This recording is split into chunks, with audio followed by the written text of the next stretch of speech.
Nous sommes seuls. Nous sommes seuls. Et il faut compter sur nous-mêmes. Et cela veut dire aussi que ce que nous faisons, nous devons le faire avec beaucoup de gravité. Et non pas à la légère comme nous avons l'habitude. Quand on demande aux gens de se réunir, non, il y a un petit zouk qui chante par là. Bon, on va danser le zouk jusqu'au jour où on ne dansera plus. Parce que ce qui est de bien chez les morts, quand ils sont morts, ils ne savent plus qu'ils sont morts.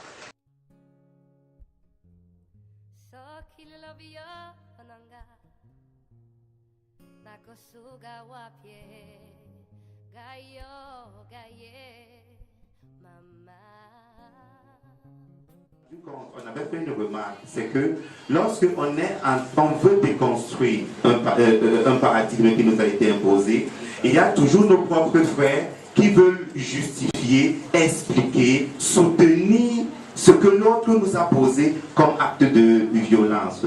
Ça, c'était la première chose qui m'avait vraiment gêné. Comment est-ce que vous pouvez être maté pendant 400 ans, colonisé pendant plus d'un siècle, et vous trouvez que votre bureau est l'homme le plus humanitaire? Alors, quand je regarde une personne qui tient ce genre de discours, je dis, voilà là ce qu'on appelle le prototype même d'une personne aliénée. Et en psychologie, en psychanalyse, c'est une maladie mentale. Il faut essayer de comprendre ce phénomène. Cela veut dire que nous sortons des chemins battus, parce que nous estimons que nous avons été très abîmés pendant ces 4 siècles, d'abord de déportation massive, et puis par la suite, lorsque nous sommes sortis de cette période très trouble, l'homme noir ne s'est plus jamais retrouvé, il n'a jamais plus été lui-même.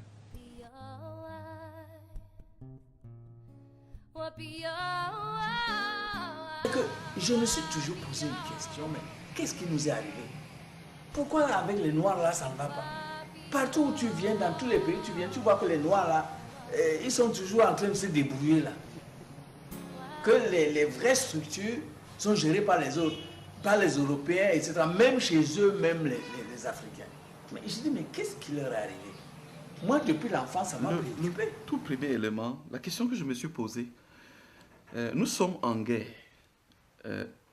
Une fois qu'on a compris qu'on est en guerre... Contre qui, professeur? On est contre le système. Parce que le système nous a déclaré une guerre. Nous sommes des esclaves du système. Et la seule manière d'en sortir, c'est de savoir qu'on est en guerre. Et une fois qu'on sait qu'on est en guerre, on se pose la question, quelles sont les armes que le système utilise pour nous tenir esclaves? L'une des premières armes, le système utilise contre ses propres populations. Parce que ce n'est pas une affaire. Parce que le système vous attend au tournant. Dès lors que vous avez eu le diplôme, vous êtes dans le système. Vous ne pouvez pas développer une pensée contre le système. Donc, pour être libre de parler comme je suis aujourd'hui, comme je le fais aujourd'hui, c'est parce que je suis un entrepreneur.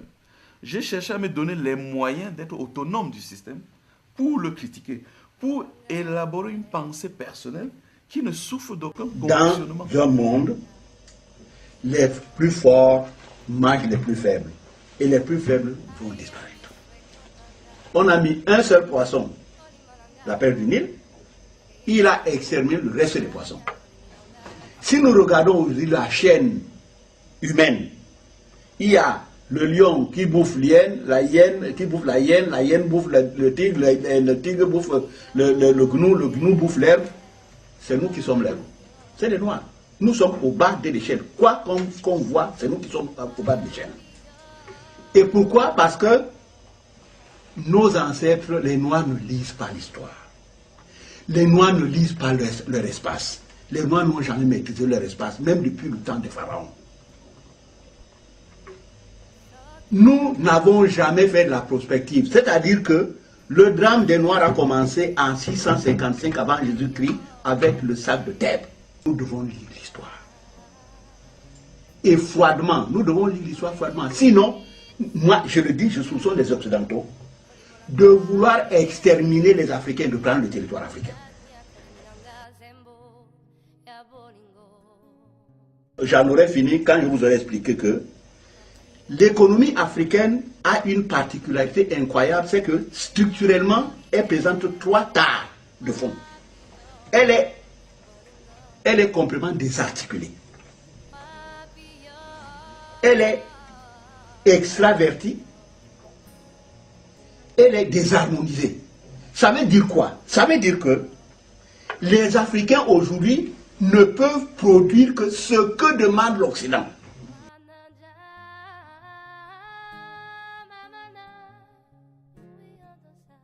Je parle souvent de Raja Négrier, pourquoi? Tout simplement parce que on vous a habitué à une terminologie, c'est une question de sémantique. On parle la traite des Noirs, le commerce du bois d'ébène. On a vraiment enjolivé, on a mis tout là-dedans. On veut se tromper soi-même. La situation n'a changé en rien. On nous dit aujourd'hui, vous avez des États avec des drapeaux qui flottent. Mais dans la réalité, l'Afrique n'a même pas de monnaie. Comment est-ce que les symboles régaliens, un État, le symbole d'un État, c'est de battre monnaie. Aucun État africain ne bat monnaie.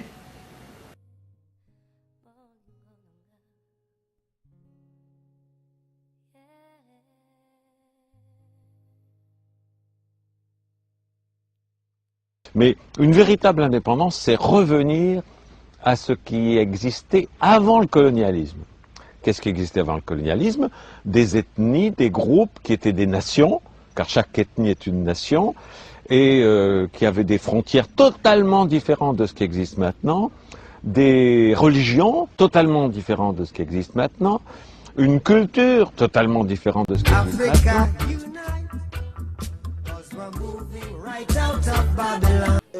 Nous sommes à un tournant de l'histoire au niveau de l'humanité. L'Africain qui a la mémoire effacée, sa mémoire est en train de revenir petit à petit. C'est-à-dire qu'il y a maintenant des instruments qui sont à sa disposition pour que cette mémoire soit réactivée.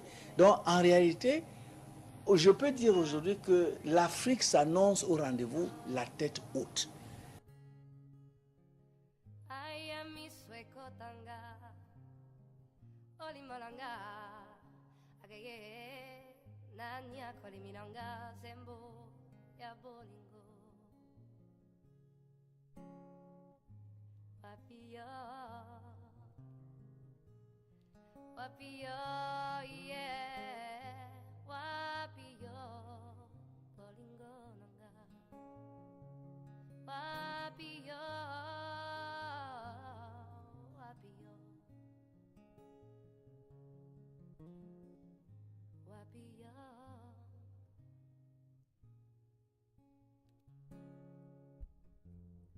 So kilovia onanga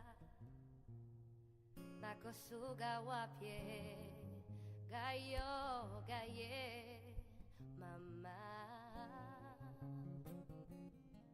wayami swekotanga olimolanga ke nanya kolimilanga zembo ya bolingo